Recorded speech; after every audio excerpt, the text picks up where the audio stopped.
Alhamdulillahi Rabbil Alameen. As-salatu was-salamu ala Sayyidil Anbiya'i wal Mursalin. Amma ba'd. Fa'a'udhu billahi minash shaitanir rajim.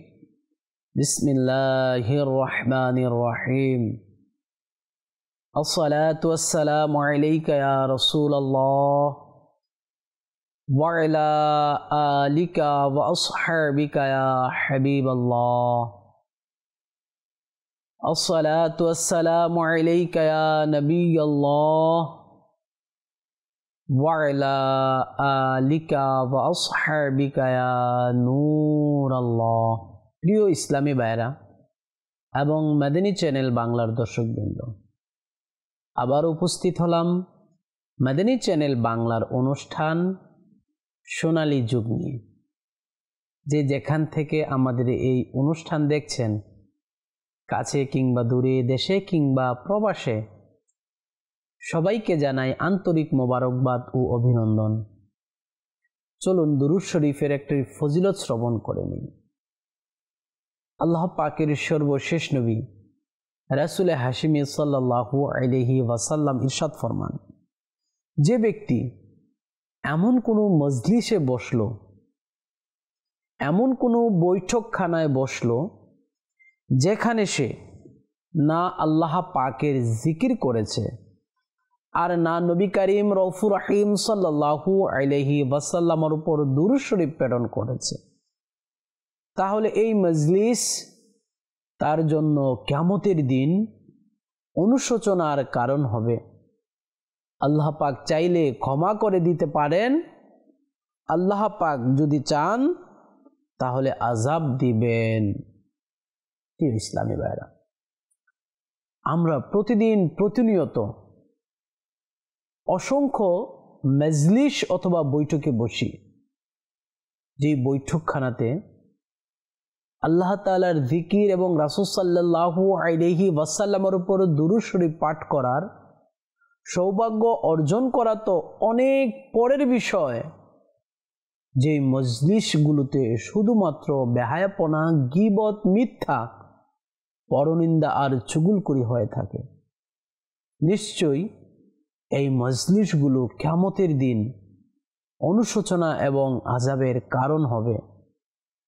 আমরা যদি আযাব এবং অনুশোচনা থেকে বাঁচতে চাই, তাহলে আমাদের উচিত নেককার বান্দাদের মজলিসগুলোতে বসা, যেখানে আল্লাহ তাআলার জিকির, রাসূল সাল্লাল্লাহু আলাইহি ওয়াসাল্লামের উপর দুরূদ ও সালাম এবং দ্বীন ও ইলমের আলোচনা করা হয়। আল্লাহ তাআলা আমাদেরকে আল্লাহর হাবিবের উপর প্রতিনিয়ত দুরূদ শরীফ পাঠ করার তৌফিক দান করুন। প্রিয় ইসলামী ভাইরা, আপনারা দেখছেন অনুষ্ঠান সোনালী যুগ। এই অনুষ্ঠানে আমরা আপনাদেরকে সাহাবায়ে কেরাম, তাবেঈন, তাবেঈন, আল্লাহর নেককার বান্দাদের সাথে সম্পৃক্ত ওনাদের জীবনী, ওনাদের তাকওয়া, ইবাদত, রিয়াজত, আল্লাহ তাআলার প্রতি ভয়, ওনাদের জীবনের গল্পগুলো আমরা তুলে ধরি। আসুন এরই ধারাবাহিকতা আজকে আমরা হযরতে সাইয়েদনা ওমর ইবনুল খাত্তাব রাদিয়াল্লাহু তাআলা আনহুর খুব চমৎকার আরও একটি ঘটনা শ্রবণ করব। হযরত ওমর রাদিয়াল্লাহু তাআলা আনহুর দৃষ্টিতে মানুষের শ্রেষ্ঠত্ব মানদণ্ড যেটা ছিল, এটা ছিল আমল। ওমর রাদিয়াল্লাহু তাআলা আনহুর কাছে শ্রেষ্ঠ ওই ব্যক্তি ছিল যার আমল বেশি ছিল, যার আমল ভালো ছিল। ওমর রাদিয়াল্লাহু তাআলা আনহু বংশ, টাকা পয়সা, ধন দৌলত দিয়ে মানুষের শ্রেষ্ঠত্বকে মানতেন না। যার আমল বেশি, যার ইবাদত রিয়াজত বেশি, ওমর রাদিয়াল্লাহু তাআলা আনহু তাকেই শ্রেষ্ঠ মানতেন, তাকেই প্রাধান্য দিতেন। জাবির রাদিয়াল্লাহু তাআলা আনহু বলেন, একবার কুরাইশদের কিছু বিশিষ্ট ব্যক্তি, প্রভাবশালী লোক ওমর রাদিয়াল্লাহু তাআলা আনহুর কাছে আসেন। তাদের মধ্যে ছিল সুহাইল ইবনে আমর ইবনে হারিস ও আবু সুফিয়ান ইবনে হারব রাদিয়াল্লাহু তাআলা আনহুম। আরেকদিকে একই সময়ে অতীতে কুরাইশদের দাসত্ব ছিল, দাস ছিল, কৃতদাস ছিল, এমন কিছু লোক উমর রাদিয়াল্লাহু তাআলা আনহুর নিকট আসলেন। অর্থাৎ উমর রাদিয়াল্লাহু তাআলা আনহু হচ্ছেন বাদশাহ, ওনার কাছে কুরাইশদের কিছু প্রভাবশালী লোক আসলেন এক পাশে, আরেক পাশে কুরাইশদের অতীতের কিছু দাস দাসী, অতীতের কিছু কৃতদাস উমর রাদিয়াল্লাহু তাআলা আনহুর কাছে আসলেন। উমর রাদিয়াল্লাহু তাআলা আনহু ওনার সাথে সাক্ষাতের ক্ষেত্রে কুরাইশদের অতীতের যে দাস দাসী ছিল, কৃতদাস ছিল, তাদেরকে প্রাধান্য দিলেন। অর্থাৎ উমর রাদিয়াল্লাহু তাআলা আনহুর সাথে সাক্ষাৎ করার জন্য প্রথমেই কুরাইশদের কৃতদাস যারা ছিল তাদেরকে উনি ডেকে পাঠালেন। যখন উমর রাদিয়াল্লাহু তাআলা আনহু কৃতদাসদেরকে ওনার সাথে সাক্ষাতের অগ্রাধিকার দিলেন,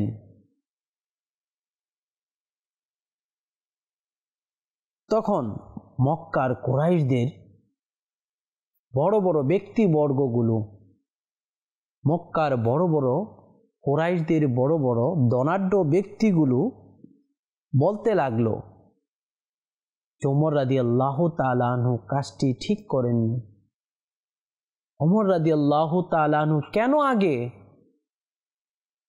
যারা নিম্ন শ্রেণীর কৃতদাস ছিল তাদেরকে সাক্ষাতের সুযোগ দিয়েছে, আর আমাদের মতো বিশিষ্ট ব্যক্তিবর্গদেরকে বাহিরে দাঁড় করিয়ে রেখেছে? এটা তাদের নিকট পছন্দ হলো না, তারা বলাবলি করতে লাগলো। আবু সুফিয়ান বলতে লাগলেন, আমি আজকের মতো এমনটি আর কখনো দেখিনি যে আমাদের মতো প্রভাবশালী ব্যক্তিবর্গ গড়ের বাহিরে দাঁড়িয়ে রয়েছে, আর আমাদের এই কৃতদাস যারা ছিল, নিম্ন শ্রেণীর লোক যারা ছিল, তারা উমর রাদিয়াল্লাহু তাআলা আনহুর সাথে সাক্ষাতে ভিতরে চলে গেলেন। সুহাইল রাদিয়াল্লাহু তাআলা আনহু বলতে লাগলেন, আল্লাহর শপথ, আমিও আপনাদের অসন্তুষ্টির ব্যাপারটি আজ করতে পেরেছি। আপনারা যে অসন্তুষ্ট, আপনারা যে বিষয়টিকে সহজভাবে মেনে নিচ্ছেন না, আমিও বুঝতে পেরেছি। আপনাদের যদি রাগ এসেই থাকে তবে নিজেদের উপর রাগ করুন, আপনাদের যদি অভিমান এসেই থাকে নিজেদের উপর অভিমান করুন, ওমর রাদিয়াল্লাহু তাআলা আনহুর উপরে নয়।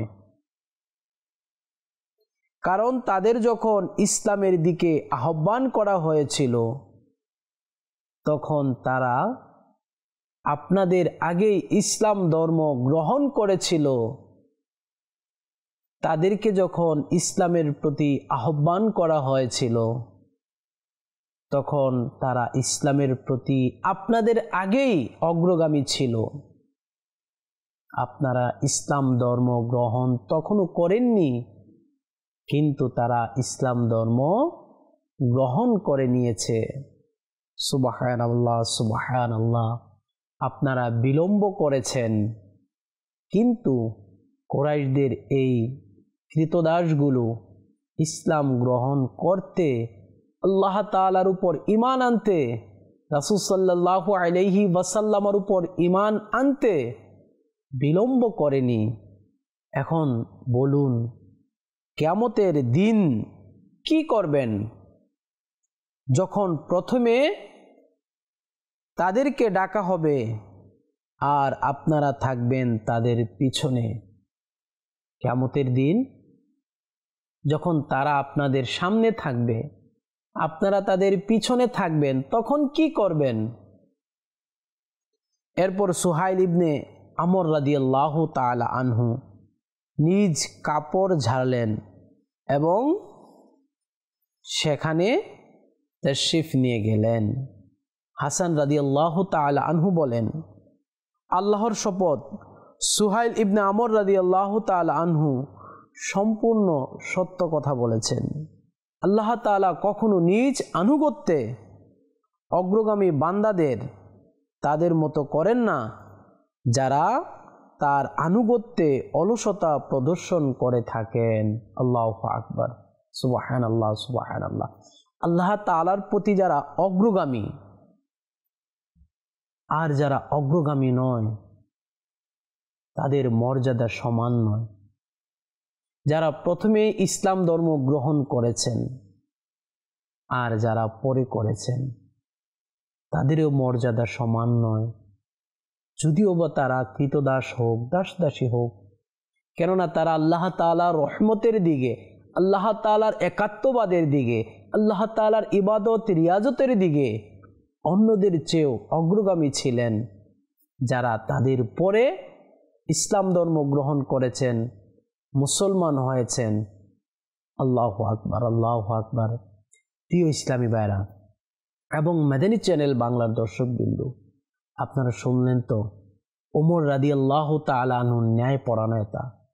আপনারা শুনলেন তো যে ওমর রাদিয়াল্লাহু তাআলা আনহুর ন্যায় কিরূপ ছিল, যে উনি তাদেরকে বেশি ভালোবাসতেন, তাদেরকে ইনি অগ্রগামী এবং সাক্ষাতের জন্য আগে ডেকে নিতেন যারা আগে ইসলাম ধর্ম গ্রহণ করেছে।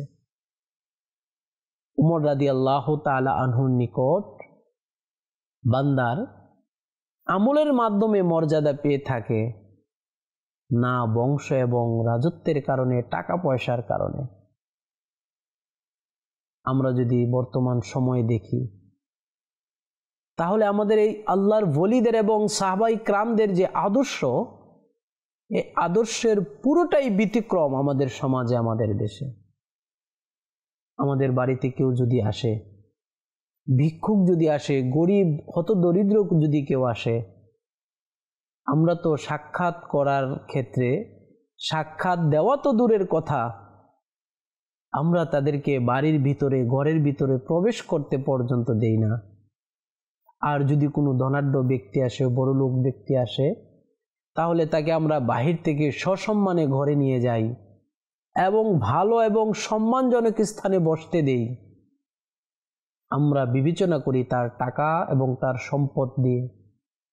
কিন্তু প্রিয় ইসলামী ভাইরা, সাহাবায়ে কিরাম আলাইহিমুর রিদওয়ান বিবেচনা করতেন ব্যক্তির আমল দিয়ে। আর কিয়ামতের ময়দানে এটাই হবে, আল্লাহ তাআলা বান্দার আমলের মাধ্যমে আল্লাহ তাআলা বান্দাকে আগে জান্নাতে প্রেরণ করবেন, আমলের মাধ্যমে বান্দাকে আল্লাহ তাআলা পরে জান্নাতে দিবেন। অর্থাৎ যার আমল যেরকম, আল্লাহ তাআলা তাকে আগেই তার জান্নাতের ফয়সালা দিবেন। প্রিয় ইসলামী ভাইরা এবং মাদানী চ্যানেল বাংলার দর্শকবৃন্দ, আমাদের উচিত আমরা যেন জান্নাতে অগ্রগামী হওয়ার প্রতি নিজেদেরকে তৈরি করি।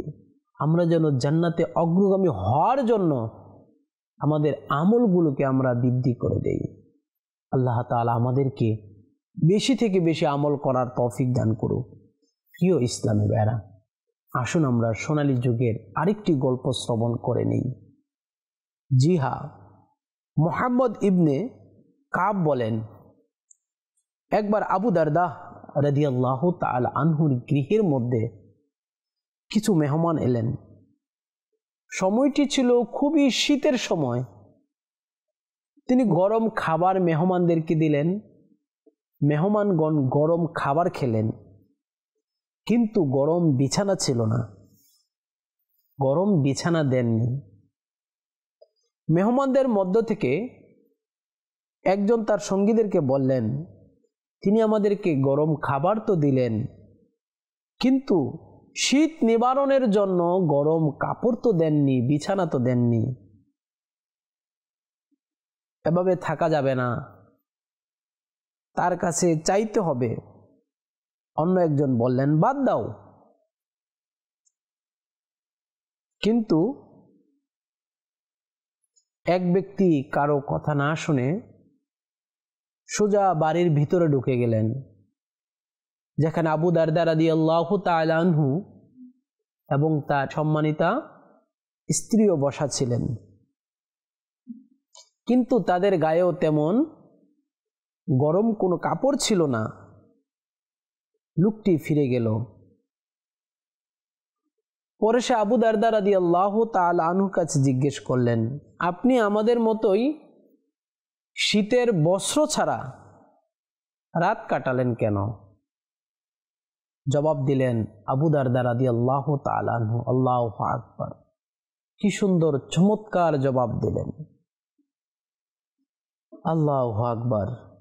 পরকালে আমাদের জন্য একটি বাড়ি আছে, আর সেখানে আমরা চলে যাব। আমাদের বিছানাপত্র, লেপ তোশক, কাতা ইত্যাদি সেখানে পাঠিয়ে দিয়েছি। তার কিছু আমাদের কাছে থাকলে অবশ্যই তোমাদের কক্ষে পাঠিয়ে দিতাম। আল্লাহু আকবার। প্রিয় ইসলামী ভাইরা এবং মাদানী চ্যানেল বাংলার দর্শকবৃন্দ, আপনারা শুনলেন তো হযরতে সাইয়্যিদুনা আবু দারদা রাদিয়াল্লাহু তাআলা আনহুর মধ্যে আল্লাহ তাআলার কেমন মহব্বত, ভালোবাসা ছিল। আল্লাহ তাআলাকে রাজি এবং খুশি করার জন্য নিজের সর্বত্র উনি আল্লাহ তাআলার রাস্তায় দান করে দিয়েছেন। জান্নাতে আলিশানভাবে থাকার জন্য, জান্নাতের নাজ নেয়ামত ভোগ করার জন্য, জান্নাতে সুখে শান্তিতে অবস্থান করার জন্য দুনিয়ার মধ্যে যা কিছু ছিল, যা পেতেন সব কিছু রাহে খোদার মধ্যে, আল্লাহ তাআলার রাস্তার মধ্যে উনি বিলীন করে দিতেন, দান সদকা করে দিতেন। আল্লাহু আকবার, আল্লাহু আকবার।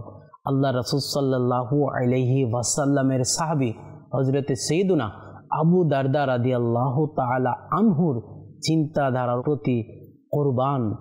প্রিয় ইসলামী ভাইরা, আবু দারদা রাদিয়াল্লাহু তাআলা আনহুর মধ্যে এতই খৌফে খোদা ছিল যে, এতই ইশকের মুস্তফা ছিল যে, এতই আল্লাহ তাআলার দরবারে দান করার অনুপ্রেরণা ছিল যে, ওনার ঘরের মধ্যে যদি সামান্য পরিমাণও খাবার থাকতো, আর এই অবস্থায় যদি কেউ ওনার দরবারে এসে, ওনার ঘরের সামনে এসে ভিক্ষার ঝুলি পাততেন, হাত পেতে দিতেন, উনি রাদিয়াল্লাহু তাআলা আনহু ওনার সর্বশেষ সম্বলটুকু যে সামান্য খাবার, এটাও আল্লাহর রাস্তায় উনি গরিব মিসকিনকে দিয়ে দিতেন, দান সদকা করে দিতেন।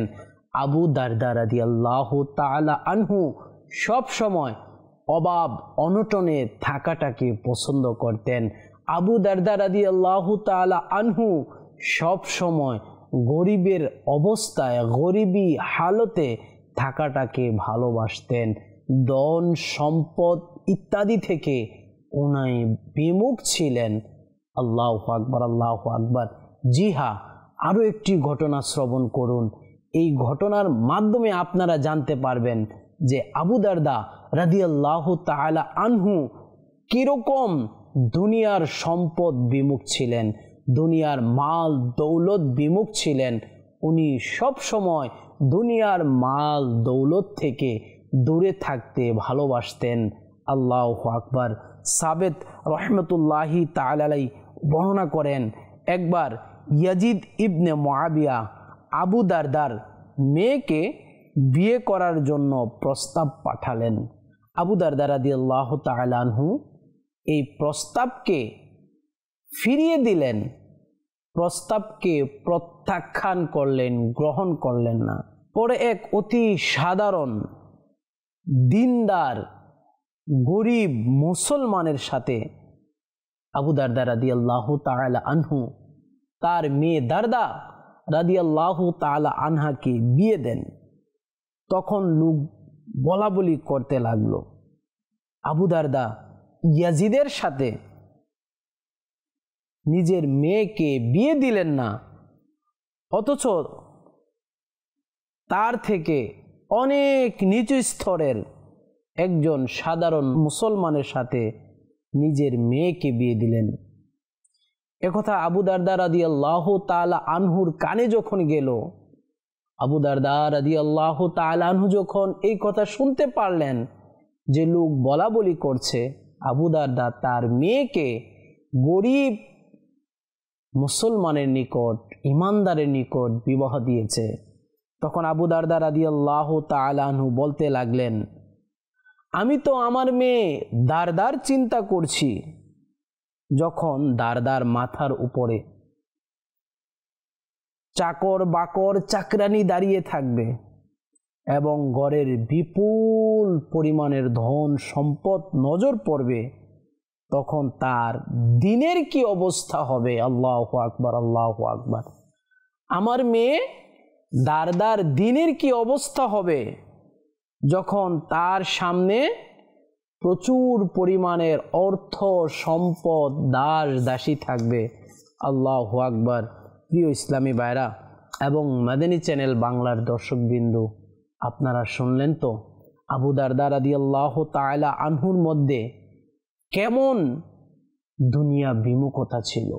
উনি দুনিয়া থেকে কিভাবে নিজেকে বাঁচিয়ে রাখতেন, উনি দুনিয়া থেকে নিজে কিভাবে বেঁচে থাকতেন।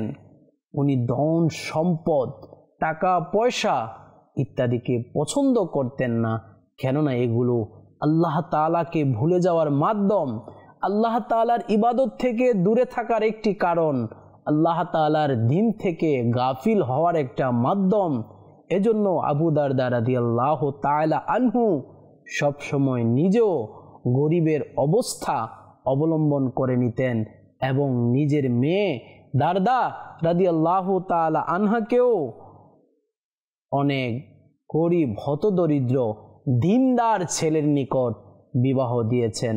প্রিয় ইসলামী ভাইয়েরা, আর আবু দারদা রাদিয়াল্লাহু তাআলা আনহু এটা কেনই বা পছন্দ করবেন না? আমাদের আকা ও মাওলা তাজদারে মদিনা সাল্লাল্লাহু আলাইহি ওয়াসাল্লাম তো দু জাহানের বাদশাহ হওয়ার পরেও গরিবী হালতকে ইখতিয়ার করেছেন শুধুমাত্র নিজের গরিব উম্মতদেরকে ভালোবেসে মহব্বত করে তাদের প্রতি মহব্বত অনুপ্রেরণা দেখাতে গিয়ে। না হয় আমার নবী, আপনার নবী দুজাহানের বাদশাহ সাল্লাল্লাহু আলাইহি ওয়াসাল্লাম তো মুকুটবিহীন এমন বাদশাহ ছিল যেই বাদশার দুই পাশে স্বর্ণ এবং রূপর পাহাড়গুলো চলতো। রাসূল সাল্লাল্লাহু আলাইহি ওয়াসাল্লামের অনুমোদন চাইতো, আপনি শুধু একবার অনুমতি দিয়ে দিন, আমরা উভয় পাহাড় আমাদের খাজানাগুলো ভিতর থেকে আপনার জন্য বের করে দিব। কিন্তু আল্লাহর হাবিব তা গ্রহণ করেননি, তা গ্রহণ করতো না। রাসূল সাল্লাল্লাহু আলাইহি ওয়াসাল্লাম আমাদেরকে শিক্ষা দেওয়ার জন্য আমাদেরকে শিখিয়ে গিয়েছেন বাদশাহ হওয়ার সত্ত্বেও কিভাবে অনাহারে থাকতে হয়, কিভাবে গরিবী হালতে থাকতে হয়। প্রিয় ইসলামী ভাইরা, আমরাও যেন টাকা পয়সার লোভে পড়ে, সম্পদ উপার্জনের লোভে পড়ে, দুনিয়ার লোভে পড়ে যেন আল্লাহ তাআলাকে ভুলে না যাই, আল্লাহ তাআলার ইবাদত রিয়াজত থেকে গাফিল না হই। বরঞ্চ আমাদের উচিত আল্লাহ তাআলা যাদেরকে ধন সম্পদ দিয়েছে আল্লাহ তাআলার রাস্তায় বেশি বেশি ব্যয় করে জান্নাতে আরাম আয়েশে থাকার ব্যবস্থা করে নেওয়া, আল্লাহ তাআলা ইবাদত রিয়াজতের মধ্যে সময়কে অতিবাহিত করা। আল্লাহ তাআলা আমাদের সবাইকে আল্লাহ তাআলার নেককার ফরেজগার বান্দা হওয়ার তৌফিক দান করুক। আল্লাহ তাআলার ইবাদত বন্দিগিতে আমাদের সময়কে অতিবাহিত করার তৌফিক দান করুক। প্রিয় ইসলামী ভাইয়েরা, ইনশাআল্লাহ দেখা হবে অন্য কোনো বিষয় নিয়ে অন্য কোনো পর্বে। সে পর্যন্ত ভালো থাকুন, সুস্থ থাকুন, মাদানী চ্যানেল বাংলার সঙ্গে থাকুন। সাল্লু আলাল হাবিব সাল্লাল্লাহু তাআলা আলা মুহাম্মদ সাল্লাল্লাহু তাআলা আলাইহি ওয়াসাল্লাম।